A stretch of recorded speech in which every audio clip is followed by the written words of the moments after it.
Hello and welcome to another video and podcast from Fantasy Football Scout. My name is Tom, and today, alongside Chris, we're joined by a very special guest, the founder of Fantasy Football Scout, and you probably know from FPL Black Box, Mark Sutherns. Mark, how are you doing?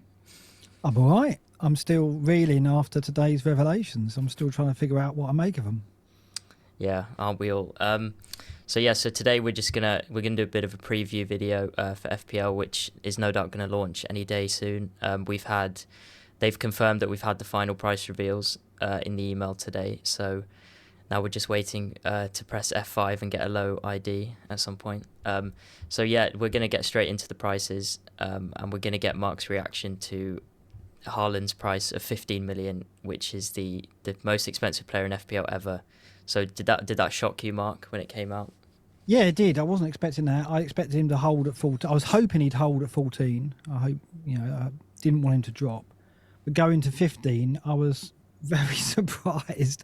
But obviously, in light of what we've heard today in terms of the effect of the BPS, now I can see the logic behind it, because obviously he's one player who's definitely going to benefit greatly from shots on target in particular, probably fouls one as well. So it makes sense now in light of that.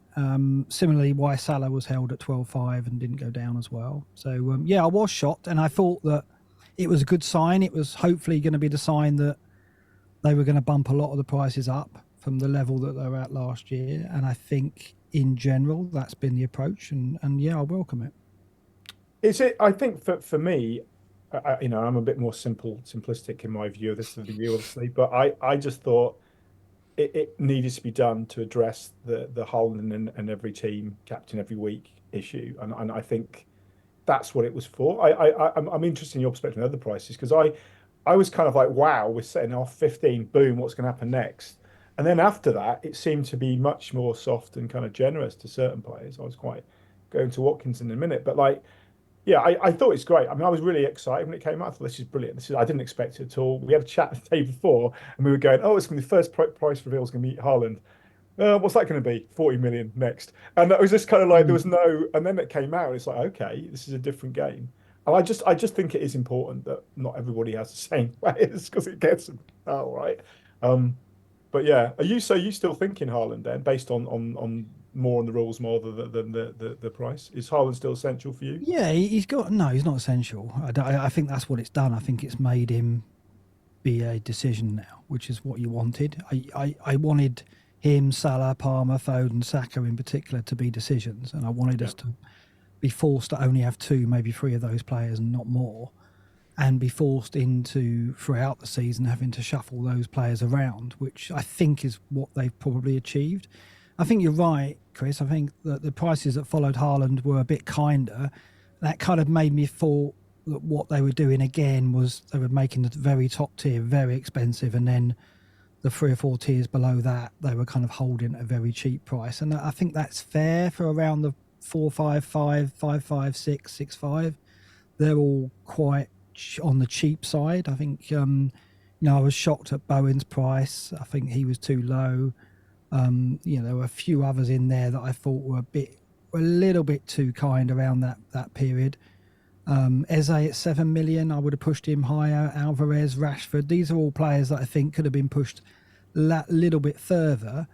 But I think because the top tier, and I count Foden, Saka, Palmer as top tier now, I think they are secondary to Salah and Haaland, but I still think that group of 4 or 5 players are the heavy hitters, if you like, now.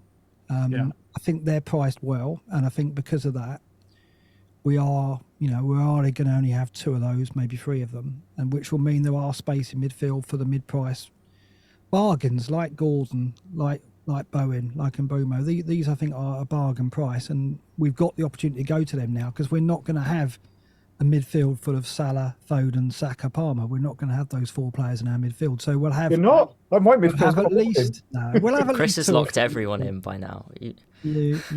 I just don't see how you can even going without Harland. I've seen some teams today without Harland. They look good, but there's a variety, and that's the big win, isn't it? I guess, do you think though that I was kind of surprised? Salah, I wasn't surprised he stayed the same price. Obviously, he didn't have a terrible season or anything. It wasn't his highest points total, but it's still decent. And obviously he wasn't, he was he was out through the AFCON and then a little bit of injury. So, but he's still good numbers. What's he getting? So I'm just double checking. It was 211 points. Like, you know, that's decent. But I wasn't surprised he went down. He had 28 starts compared to 37 the year before.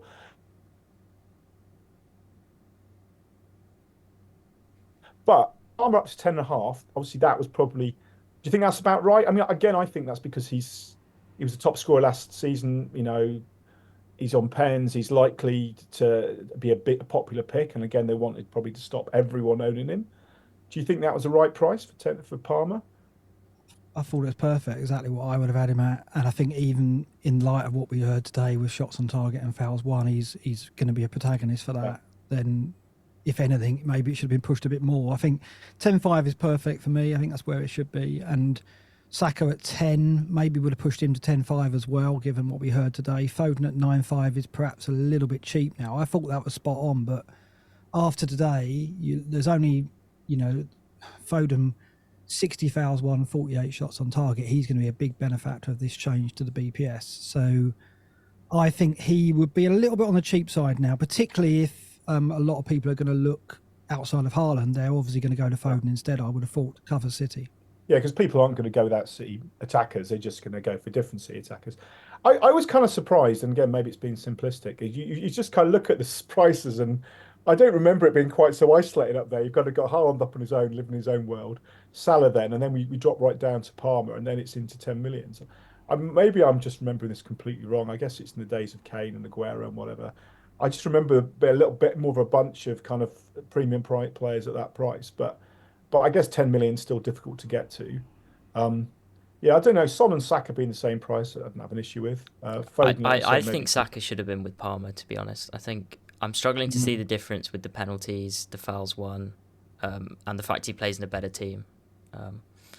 And I also said I thought Foden should be around there as well, didn't I, Chris? We sort of thought that Saka, Foden, Palmer could be the same, but yeah, I'd have had Saka and Palmer at 10.5 and Foden maybe at 10.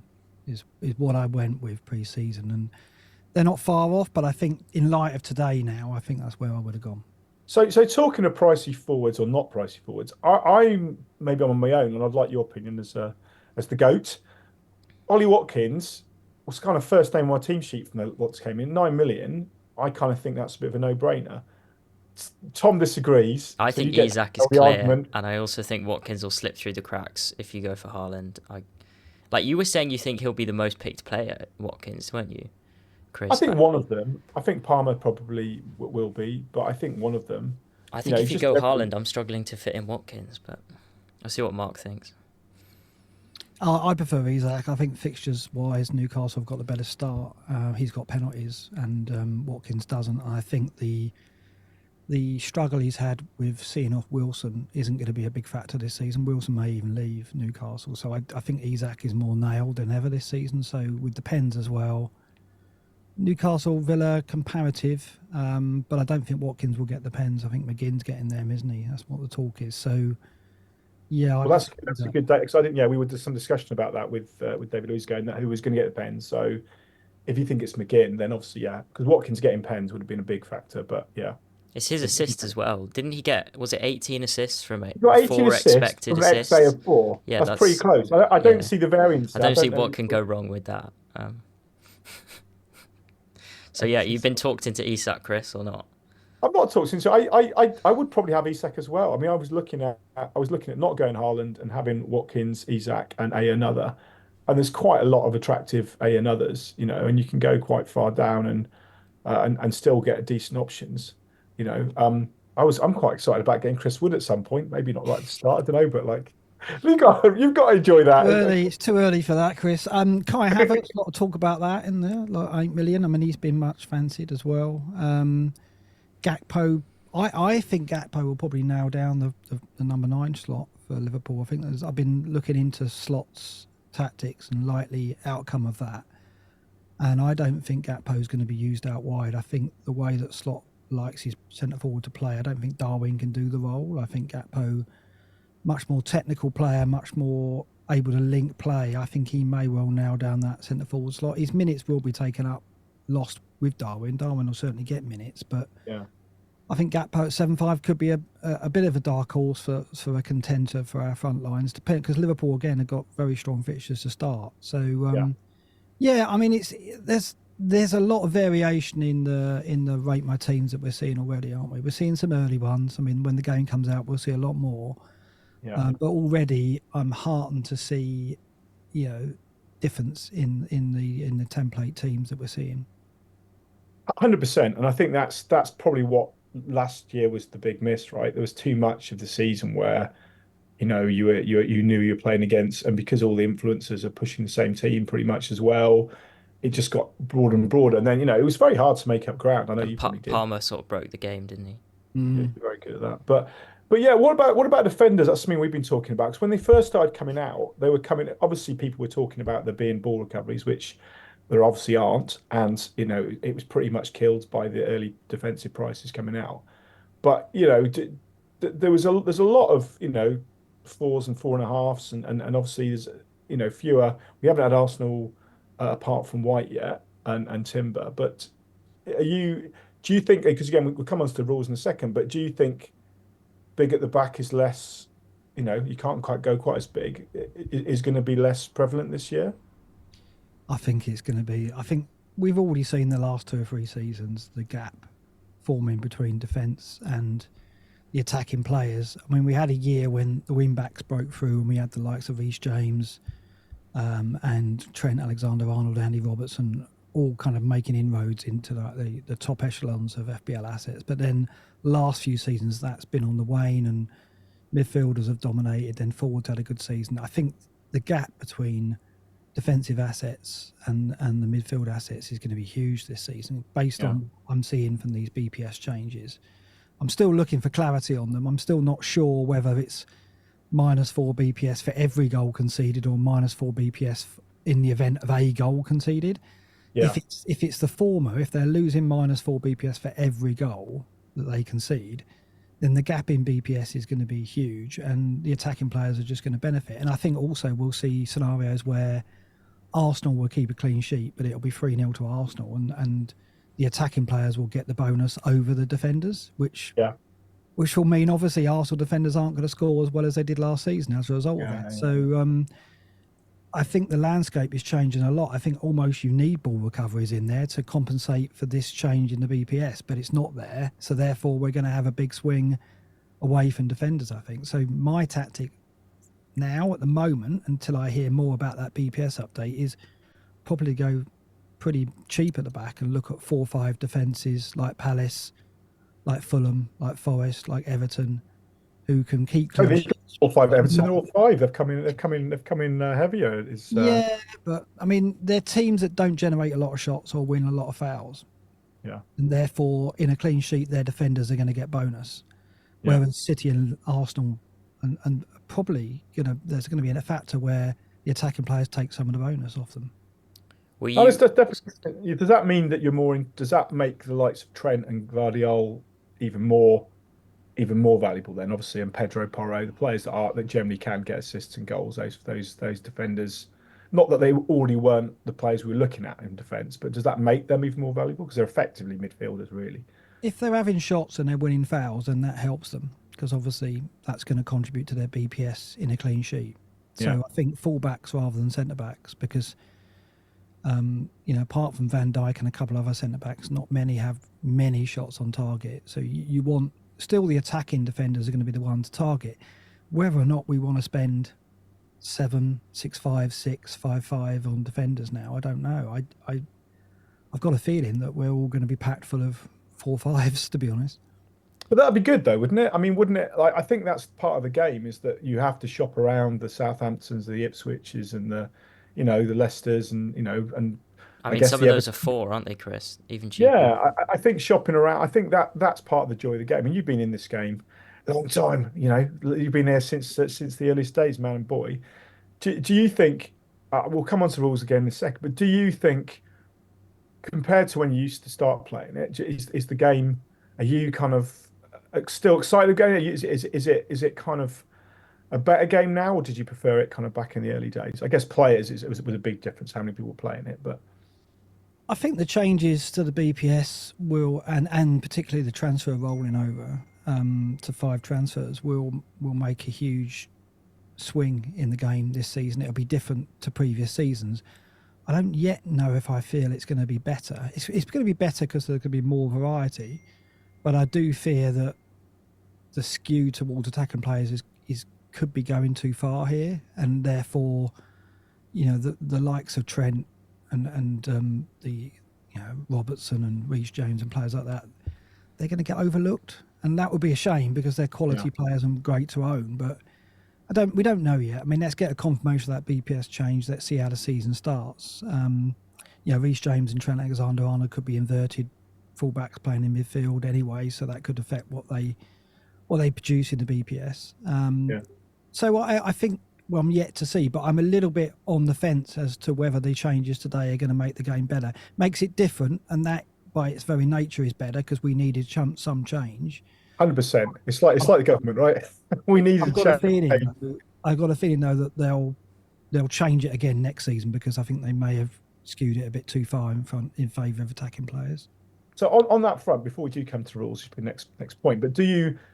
There's a lot of speculation. You're on our sort of colleague was out there, sort of, out there offering 100 different ideas about what could happen, as were we. Is there anything that you would want it to happen that hasn't happened? I mean, did you enjoy that? Ball recoveries was obviously a big thing in vogue in the Euros game. I personally kind of liked it because it brought different players in. I remember back in the days, we were talking to PL about rules and how trying to make defensive midfielders relevant. This seemed like a way to do that. Would you like to see, or like in the future, to see ball recoveries? Yeah, I just like to see as many players active and playing a part in our season as possible. So I don't like changes that kind of kill a load of assets off. I think the changes that we've seen so far has opened up more attacking assets and added more variety through the pricing.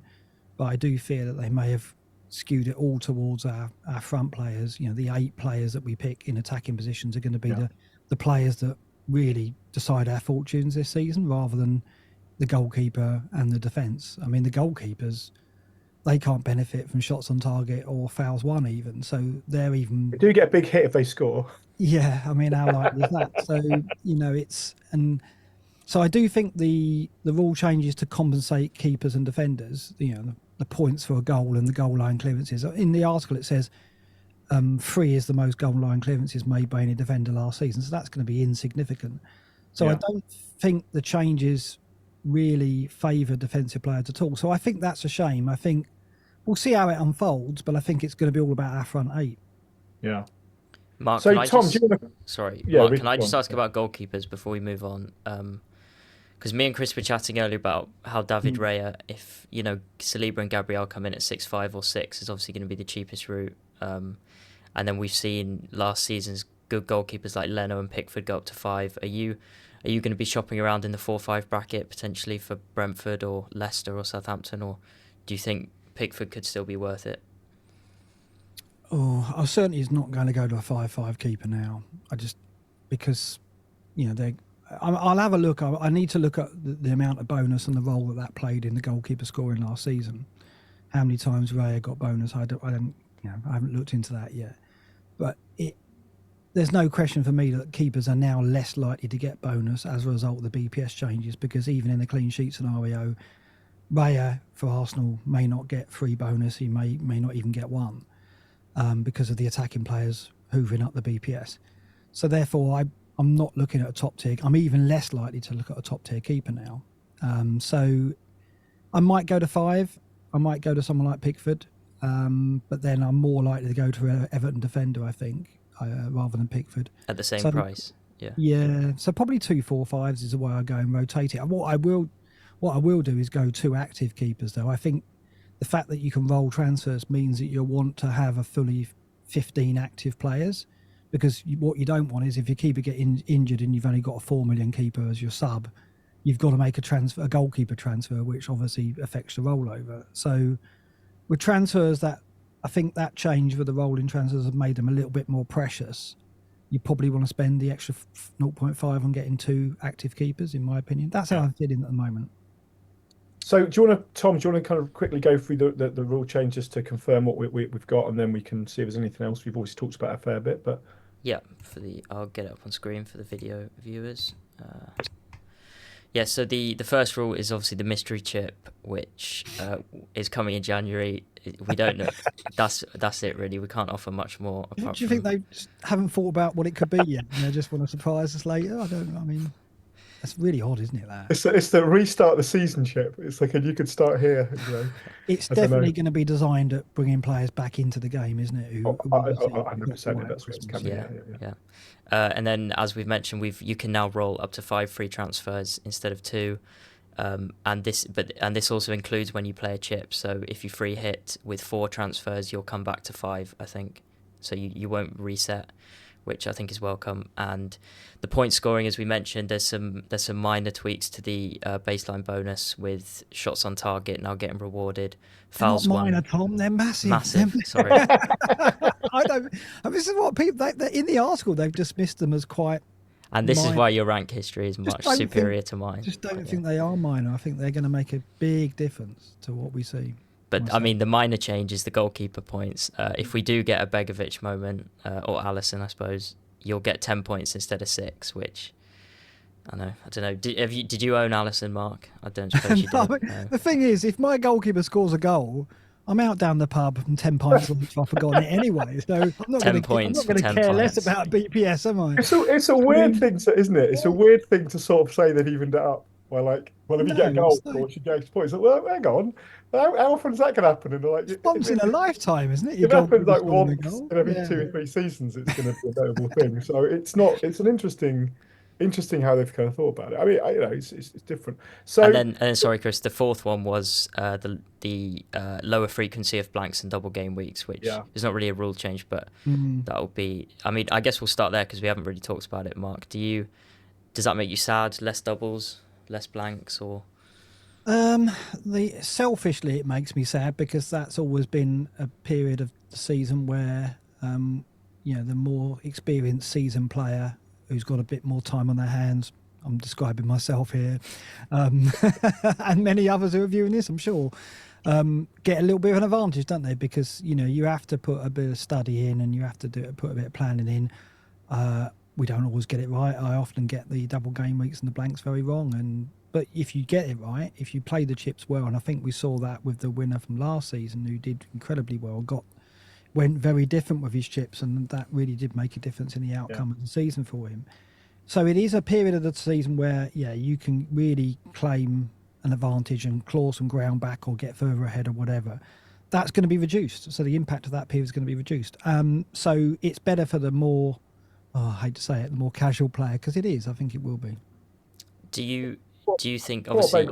Sorry, I was just going to say, that's obviously Mr. Krellin and people like that who are forecasting all these blanks and doubles and all they're leading up to that. That's obviously, it's going to be, I'm sure he's still doing lots of He won't get that period of time off. He'll find some way of... he'll come up with something else, but I'm sure.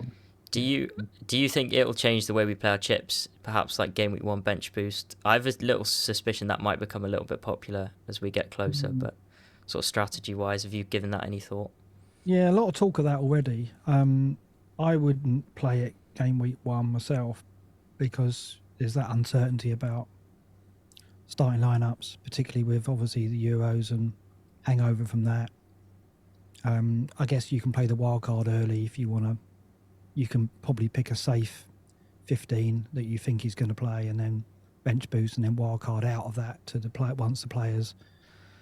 Like the England players come back in if they do miss the first couple of games, or if they are rested for the Gus game, whatever. I don't think that's going to happen. I think they're all going to play, but maybe they're not automatically. I mean, Chelsea, for example, have got Man City first game, so perhaps you don't go Palmer if you're going to wild card early. So I think our game week 1 teams might be very different to the teams that we take forward after game week 3 and 4, when a lot of wild cards will be played, I'm sure. So you could bench boost with that, but there's always a surprise or two, isn't there, in the opening day lineups where you think, I really thought that player was going to start, and maybe in training they're just not as fit as Mr. Y is not as fit as Mr. X, and there's a change that you don't expect. So I wouldn't play it game week 1 for that reason. And is it like, I mean, one thing that's not been sort of mentioned here, I guess one thing related to that as well, of course, we've got a lot of new managers. So, obviously you're going to see a Mm. bit about how they line up in pre-season, but until what they really think is not always going to, what they play in pre-season is not necessarily going to be exactly the same as in the match. So one thing I can't just really realise, because I'm just absorbing this still, we've had traditionally two wildcards, right? Mm. And now we don't. Is that what's saying here? Because are they saying it's just one wildcard for the whole season now?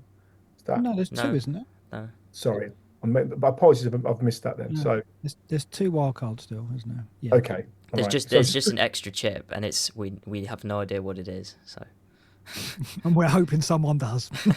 what do we think it could be? I mean, like, I mean, limitless is the obvious one, isn't it? Yeah. It's got to be something to get the casual player back into the game, because obviously it's there in January to address that drop off, which we know happens. I mean, that would So- just be a wild card, though, wouldn't it? Like, Yeah, you that's give right. everyone you give everyone a free team. you know what I'm thinking, Mark? What are you thinking? We're old school games people. Remember when you were playing Yeah. like Sega Rally or one of those, those kind of old school Mm. console fighting games, and they'd have the catch up mechanic.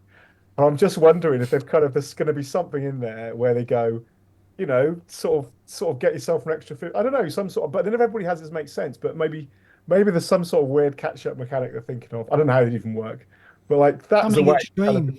Yeah, Yeah. maybe. Certainly bring yourself up to the to be level with. I guess you couldn't do that. That would go down well with the community, I'm sure. Oh, it'd be Oh no! I mean easy. that would be like that'd be explosively in a bad I way. mean, it's got to be geared at that player that normally would drop off at that point. So it's got to be something to incentivize them either to stay in the game a bit longer or return to the end of the season.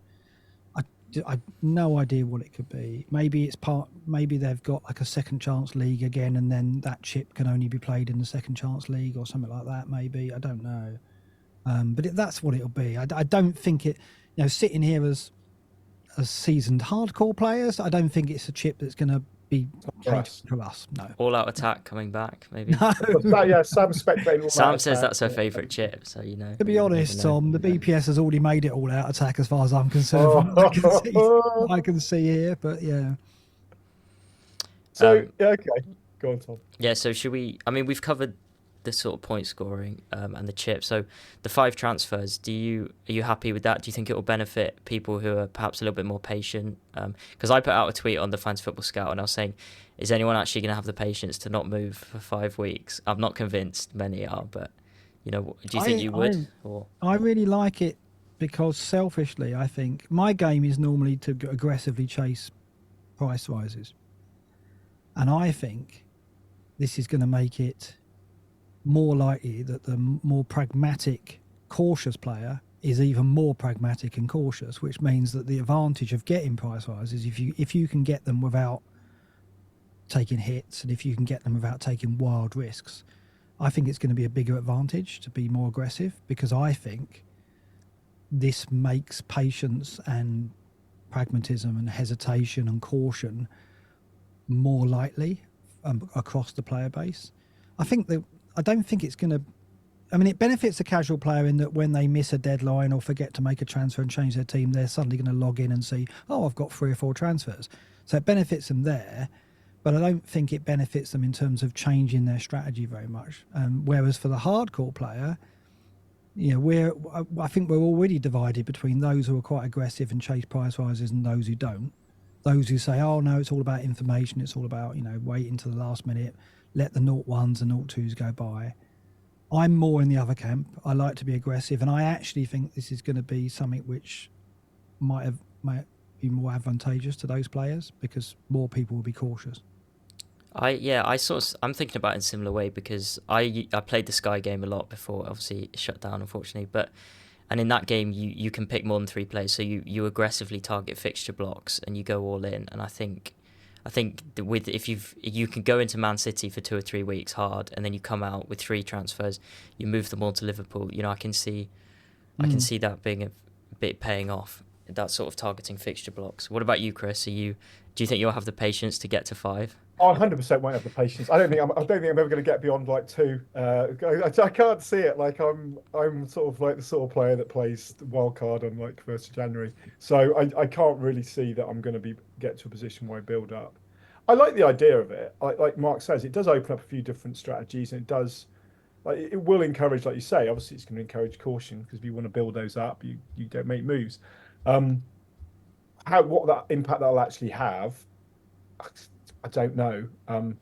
The concept that you can have, like, you can build yourself up to a mini wildcard, I guess that feels like there's kind of, that encourages people to plan and look ahead. But I don't know, equally, I see a lot more kind of people I consider leading managers being happy to take hits. So that's kind of the antithesis of it, right? Is to save up transfers, not do anything. I do like the fact that you can hold on to the transfers when the chips are played. I think that's a good change, because that was always quite frustrating. You've kind of played prudently, and then you kind of wild card for whatever reason, or do it, then you just lose all that. So I think it's good that that's there. I will be amazed if I get anywhere near 5. If I get past 2, I'll be just stunned, I think, the way I play the game. I think it makes the early wildcard more attractive, though, because I've seen a lot of people discuss this evening about building a team for game week 1 that you can carry through to game week 3, 4, 5, and then wildcard. And I think doing the early wildcard will be important because of the price rises. You don't want to let the bandwagons get too far away from you. Yeah. And if you use the wildcard early, then you can get on those bandwagons. And obviously, as you've said, Chris, now we can retain transfers even when playing a chip. Yeah. You could come out of playing the wild card, get on all the bandwagons fairly. And you've got 5 transfers. And you've got 3 or 4 transfers, yeah. So that, I think that's, to me, I mean, it's only day 1, and we've only had what? We've already played your wild card on day 2. Actually. Yeah, we've only had 6 or 7 hours to consider the strategy, but that looks like a strategy that's going to be very popular, I would have thought. Yeah. No, I can definitely see that. It's great that already people are thinking of kind of different strategies like that to utilize. I'm sort of reading some of the articles on the FFS on reading on FS as well, but reading on the FPL at the moment.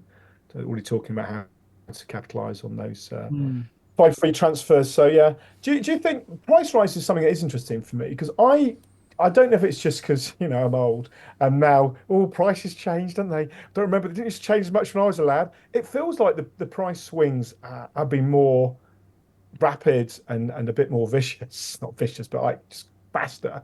Do you sense that at all? Is that just me being nostalgic, the old days? Yeah, I think that I'd be interested to see if they slow them down. I don't think the rolling transfers will make any difference to the rate of transfers that the casual player makes. I know a lot of people who play the game casually. Saturday night, they'll go, "Oh, look at my score. Oh, I got a rubbish score. I'm going to make 2 or 3 transfers tonight." And they don't care about long-term playing. They don't care about hits. No.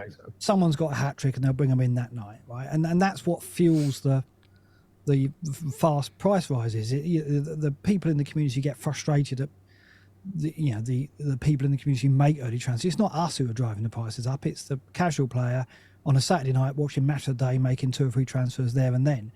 And I don't think the rolling transfers are going to impact that at all. So if they're going to change that, they're going to have to change how the algorithm works, which is still a mystery. It's like that. It's like that chip. No one knows how it works. So the mystery maybe that's the chip. They finally reveal it. Maybe it is. So I'd be interested to see if they do anything to slow that down, because I don't think the rolling transfers is going to have any impact on it. Yeah. The mystery chip is fascinating. I mean, it's probably going to be really mundane now, but the fact they've called it a mystery chip as well, it's just like, you would have got away with it too, but it wasn't for meddling kids. The mystery, what is it? What's it going to be? Old Mr. Robinson up at the amusement park. The 5 transfers, there could, in a mini league context, there could be some big swings if you're making 5 transfers and I'm making 1, and teams are going to be vary quite a bit, I think, which will be good. You definitely will, although you're not making transfers into double game weeks now, or less of them, right? That's the kind of the flip side. I think it's going to mean that we're going to want 15 players that are active in game week 1, because we'll want to make sure that we minimise our need to make transfers by having a fully active squad, which in itself might mean we don't go to Haaland because of the impact that has on the 15 players or the 14 other players that you can get. So that's a really interesting aspect of the rolling transfers, I think, in that it psychologically it'll make us, even someone like me who thinks, well, I'm going to be aggressive still, I'll still try and put myself in a situation where I can roll, because you just never know the outcomes. Normally, though, game week 1 goes by and there's 2 or 3 players that just far off, don't they? And you want to get on them, and you can see the price rises coming in that night and or the day after. And if Jared Bowen gets a hat-trick day 1, then he's going to go up 0-2, and do you move for him? And so I think it's quite wishful thinking to think you can pick 15 players that you're going to be absolutely happy with going into game week 2. Something will happen that will turn our heads, that will make you want to use a transfer, I'm sure. You've mentioned speaking of 4 times now. Sorry, speaking of quite the 15 man squads, are you happy that the promoted defenders are 4? It looks like there's a lot of playing 4s. So. Yeah, that was perfect. That's exactly what I wanted. I think what I really have hated about previous seasons is we hunt for that 4.0 defender who's playing, and then they normally only play a couple of games and then they're out of the squad, because obviously the transfer window means clubs bring in players, by the 31st of August, so things change, and so that 4.0 defender normally becomes inactive, and then suddenly we've got a player on the bench who means nothing. And then if you've got a 4.5 midfielder as well, suddenly you've got 2 players that you're barely going to use, which, like I said, I'm all about of players bigger. And what they've done by making the promoted defenders 4.0 means that we've got a choice now. There'll probably be 12, 15 players at 4.0 that are active, and hopefully, and then that will mean that it's not all on that one thing, it's not all on Lundstrom. There's going to be a choice there, and actually there's some strategy perhaps in which 4.0 you go for. So I like it a lot. Yeah. No, that's good, isn't it? So yeah, no, I it's interesting. I said you mentioned Bowen quite a lot. I'm clear as in so you think he's the best bargain for you then of the players that have come out?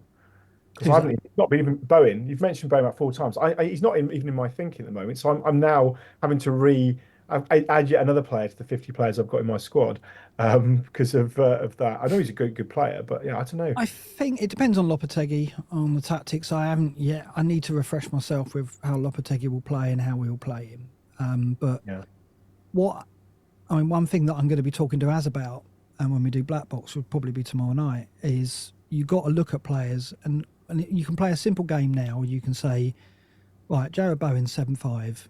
This time next year, is he going to be more than 7.5 or less than 7.5? And I would probably put my house on Jared Bowen being more than 7.5, which basically what you're saying then is Jared Bowen's going to have a season that exceeds his price. And it's simple as that, isn't it? You look at another player. You take Ollie Watkins, 9 million. Is he going to be worth more than that next season? I reckon he'll probably stay around the same. So you can quickly look at prices now, and just by thinking ahead to how you think they're going to go in a year's time, you can start thinking about who you think is going to have a good season, who's going to match their price, who's going to fall below their price. Bowen is one, I think, who will be worth 8.5 next season, because he'll have another strong season, I reckon. I'd chuck in Kunku in that as well, as a Chelsea fan, but yeah. Yeah, in Kuku, I think Eze will be worth more than 7 million next year. I think probably Diaz will have a good season. I've got a feeling. So just by playing that simple game of looking at them and thinking, what are they going to be this time next year? You start to build a list of players that you should consider. Whereas if you look at someone like Rasmus Haaland, 7 million, is he going to be worth more next year? No, I really can't say with any certainty he will be. So you want to dismiss him. It's quite a simple thing to do, but I reckon it's a good start when you want to narrow down the pool of players.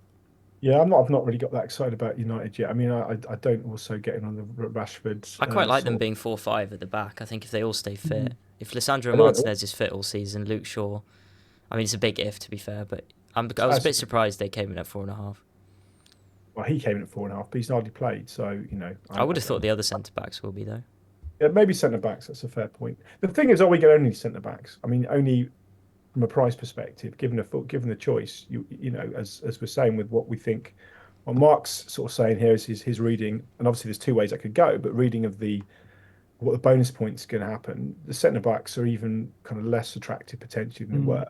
So we're all going to be looking at, if you're looking at these promoted players, you're looking at probably more Leaf Unless, David. of course, Harry Maguire is taking 10 goal line clearances in the first few weeks or something, which will be a free game. Yeah, I don't think centre backs are going to be tempting for us, really. And I think when we come around in a year's time, I think they probably need to address that next season, because I think the imbalance has gone a little bit too far. Depending on how this BPS falls, we've got to get clarity on that, haven't we? When they bring the ball back, everything. For an example for that, Mark, so if you're looking at Crystal Palace, you've got Munoz at 5 and Guehi at 4.5. Does that extend to that? Because I would have thought Guehi's quite good value, but maybe not. Yeah, it's quite tight, that one, isn't it? Because Munoz will draw fouls and he might get shots.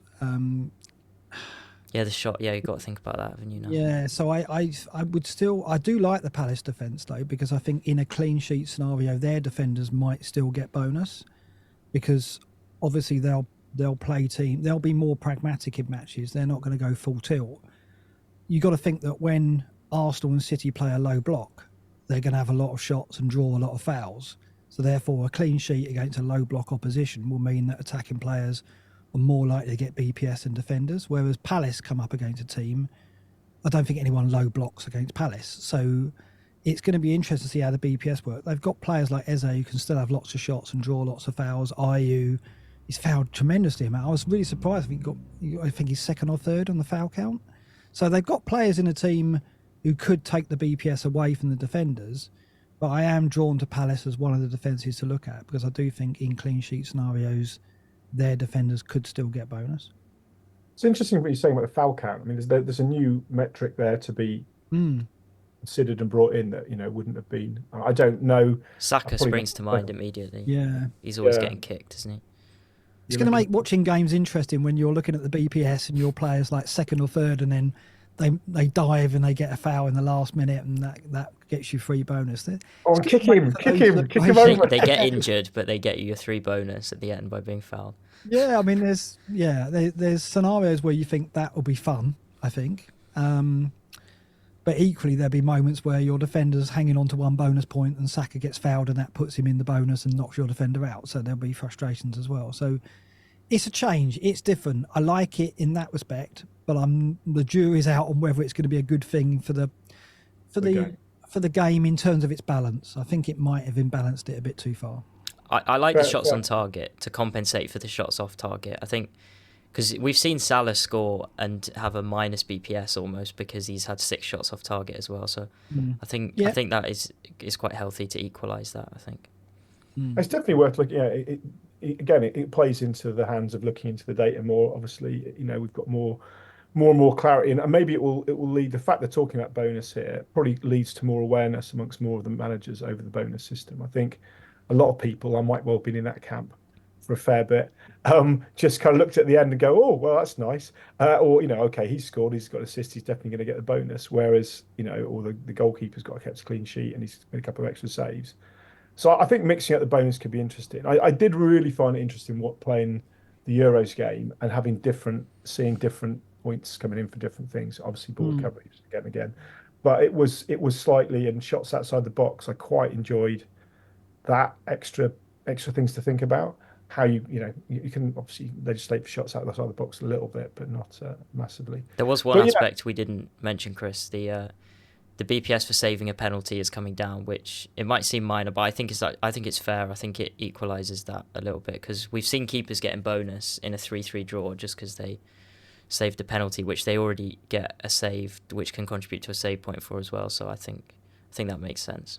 Yeah, that is a bit confusing to me, though, because it's almost like they've looked at that and gone, "Oh, it's a bit imbalanced towards goalkeepers when they save a penalty," and then they've done a load of things to completely imbalance it against defenders and keepers. So it's like, true, yeah, you haven't really, you've tried to balance one thing and then completely unbalance the rest. It's a bit odd. So it's almost like they were thinking of doing something else and it didn't get done. I don't know, but I think next season we'll see the balance maybe have to be skewed a bit more back towards defenders and goalkeepers, because otherwise what I don't want to see is just all our defences full of 4.0s, 4.5s, and all the City, Arsenal, Liverpool defenders just neglected and not be factors. That would be a shame. I hope that doesn't happen, and I hope it doesn't lead to that, but I'm a little bit worried about that. Yeah, and like you say, it's going to be a big difference depending on whether that -4, it's a huge difference whether that -4 is for every goal or just, just that versus keeping a clean sheet. Hmm. First goal. Yeah, I it's a guess very, it is every goal because they could have just said -4 for losing the clean sheet, I guess, or yeah. I don't know. When you go into with the ball points, the BP's sort of calculation, it doesn't really Maybe sort I'm of missing something, but is it that big of a deal for defenders? Because defenders rarely get bonus without a clean sheet if they haven't got an attacking return. So Yeah, yeah, but this will absolutely kill it. Like someone like yeah, Porro, who, yeah, if you look at Porro or even Trippier is a good case in point. He often gets in very close to bonus because of chances created, open play crosses, corners as well, right? So key passes also factor for him and Porro. But if it's -4 for every goal conceded, you can forget that. yeah. I There's mean, no, that's 4 crosses wiped off, isn't it? One yeah, big there's chance no way created Trippier, wiped off. Yeah, yeah, Trippier and Porro aren't getting the bonus when they concede anymore. It's gone. Yeah. So it makes them less attractive, doesn't it? Because they're not in teams that keep clean sheets, and therefore we considered them previously because they're very good at key passes. And obviously they promise assists, but they also promise that little bit of extra bonus point potential. But that'll be gone with this. Yeah. There needs to be a lot more kind of from people like us and you, and a lot more analysis of what these new data and even the existing BP data and the sort of things what we need to be looking for, so that will shape the yeah. players. Backdating it would be interesting, wouldn't it? Talking Yeah. of data, Chris, was that a nice link? Yeah, Oh no, segue. Sorry, Chris, I ruined your Talking of segue. data, we have just announced today we've added StatsBomb to our arsenal. So we've obviously got, all about this. You're the man that built it all. We're still hanging on there. For those few people don't know, Mark was launched Scout. I joined it, and then Mark's going to do his other things now. But he's still tagging on, coming things like this. I was going to say at the start of this stream, it's 3 generations of Scout here, isn't it? So it's like the grandfather. Not to make you feel old, on. Mark, but I remember watching you and Az on the Scoutcast when I was 15 at school. Oh, So there you wow. go. So I have to say thank you for Finally. obviously He setting was up the younger than company. Yamal when he was watching you play. He is, yeah. Now here he There you is. go. No, I'm really proud that we were like one of the first sites to bring Opta Data and XG to kind of online, really, because I'm pretty sure there was only one other site that had Opta Data available.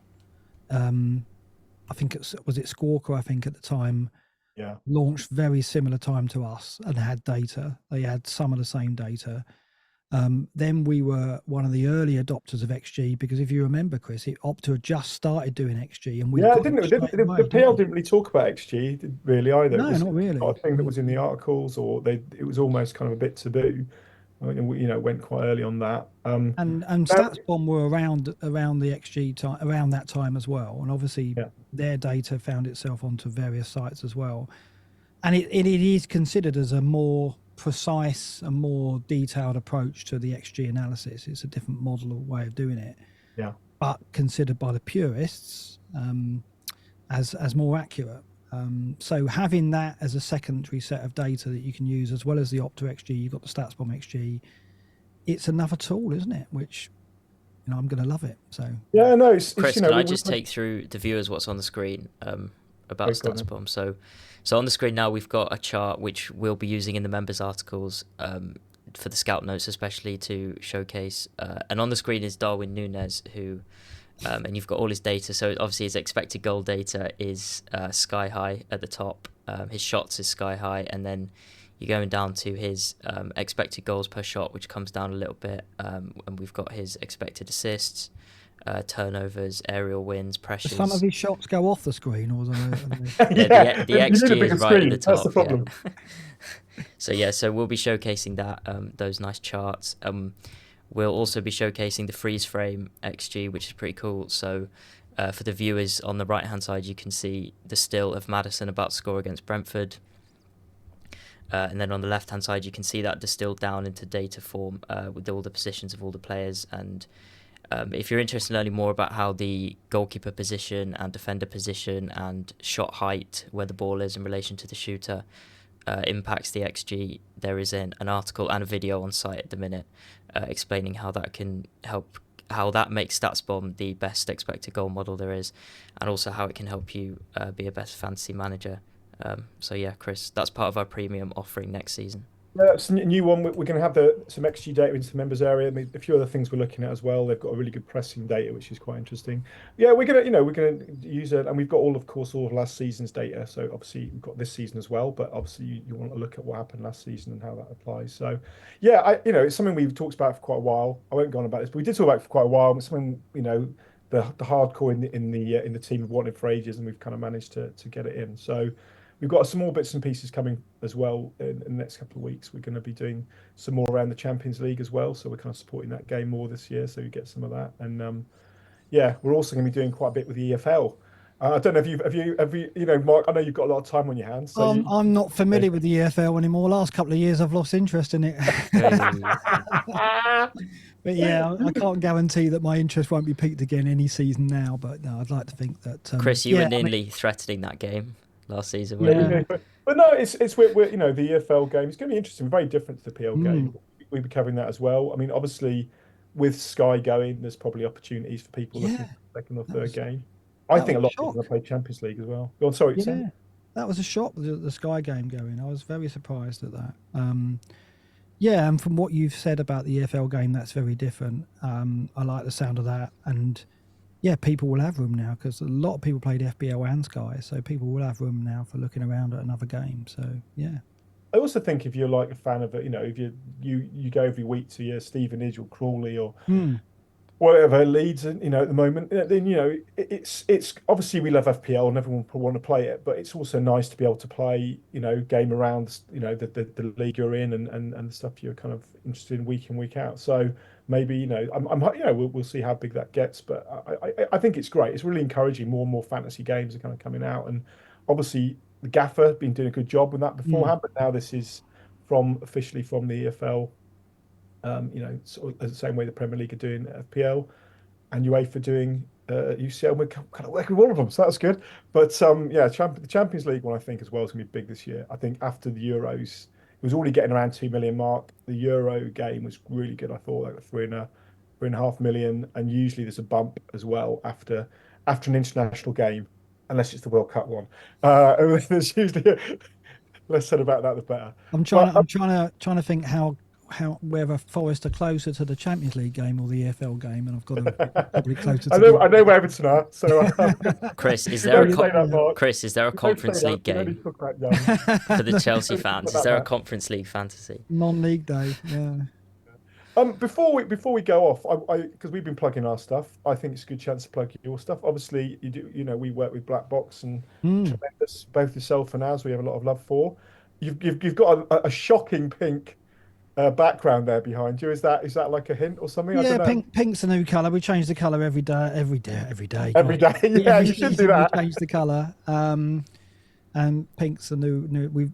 I've just been spending time updating the graphics and thumbnails and stuff like that. I'm doing a lot of work with the data already, getting that ready for the new season. So yeah, I'm really enjoying getting ready for the season and excited to start. I think it's year 5 of Black Box. It's 2 all. It's very exciting. It's 2 all between Az and myself. So this is not a decider because we'll keep going. But yeah, no, we'll be diving more. I mean, FBL have given us plenty to get our teeth into this season with the changes. So I love that. I love that there's stuff that means we've got to look at our strategies and look at different approaches. And I'll be doing some more analysis of the BPS in time for the show that we probably put out Wednesday night, and probably we'll do more into that before the season kicks off later in August. So yeah, I'm looking forward to get going on Black Box again for sure, and being active on Twitter again, and seeing what else I can do. I'll probably pop up on a few other podcasts as well. It's been a nice start. The Twitter's been quite positive so far, which is not very typical of new Twitter, what we call it these days. But it seems that people are quite sort of good natured about the changes generally, and kind of interested and prepared for the season again. So hopefully it kind of it sort of rejuvenates and kind of galvanizes people to kind of go again. Because I think towards the end of the season everyone gets a bit tired and it's like, oh god, and my rank was my worst ever last year, so I could do some changes. I could do the chip that just cuts like 1 million off your rank. Maybe that's going to be the special. That'll be a hell of a mystery chip. That would be. Maybe everyone gets a different one. It's like one of those machines. You just kind of like, Oh God, no. everyone's got a different. But the speculation's going to go on all season until we It get to is. that point, That's isn't it? almost like they've decided that's what they want, isn't it? Yeah. It's kind of maybe it's a gacha model where they go kind of you got a 1 in 20 It's a chance of loot box. Yeah. loot boxes. No, I probably won't go for that. But anything new on Black Box? I really, can I just say I really loved when you did the Apprentice stuff. I think some of your match of the day streams Oh yeah, we'll be were doing one of always some of the those. funniest, We're especially that doing, time when you didn't pick Salah or something. It was and yeah. everyone was They tuning. they normally hurt those match of the day challenges. We're doing one together game week 2. I'm going over to Azzy's house, and we'll do one on the couch and film us watching match of the day. If people don't know, we basically try and avoid the scores. Well, we do avoid the scores until we watch match of the day, and then we watch it all unfold, and you can see the horror or joy. Normally the former, as match of the day unfolds on TV in front of us. And yeah, we love doing them. And no, it's really more the same. Really, we'll change things up as we go. But no, we'll struggle to do less than 2 hours like we normally do. But yeah, we don't, we'll stick to the same formula. We enjoy it. We do it really for enjoyment rather than anything else. We're not trying to farm, a million subscribers or anything like that. That's not really what we're about. We just do the show because we love doing it and keep it going. So looking forward to another season. And fair enough. Fair enough. Well, yeah, we're looking forward to watching it and having you on when we can as well throughout the season. But I should look forward to seeing your reactions both the match today and to the game whenever it goes live, whenever that is. No. Yes. Okay. All right. Anything else from you, Tom? We'll plug the members offer quickly. 40% off. It's not going to be cheaper this pre-season. The link's in the description. As you can see on screen, we've got expert advice, team reveals from all the big names, the fixture ticker, the team planner, all the team news, comparison tools, and StatsBomb, as Chris has been talking about. And excitingly, the app, which will be coming as soon as FPL launches. How long ago was that? Mark was talking about the app when he was app's a thing now. They're still a thing. They're just about still a thing. So yeah. Just before people stop using mobile phones and they start using some sort of mental we're going to get the app out. It looks very nice actually. It's you can tell I've not been involved. It's all Sam. I'm not getting in the way. So if it doesn't work as well, that's not down to me. But it looks good. I look forward to that. We're getting that. Cool. Oh, well, thanks so much for joining us, Mark. No, that was good. A pleasure. Especially the bit where Tom said he was 15 when he first saw me on that. That was highly enjoyable, Tom. Thank you. He's only 18 now, to be honest. Oh, no, 22, 7 years that. Yeah. Wow, there you go. Inspiring the next generation, Mark, as always. Cool. All right. Good night, Tom. Cheers. Thanks, Mark. Cheers. Bye all.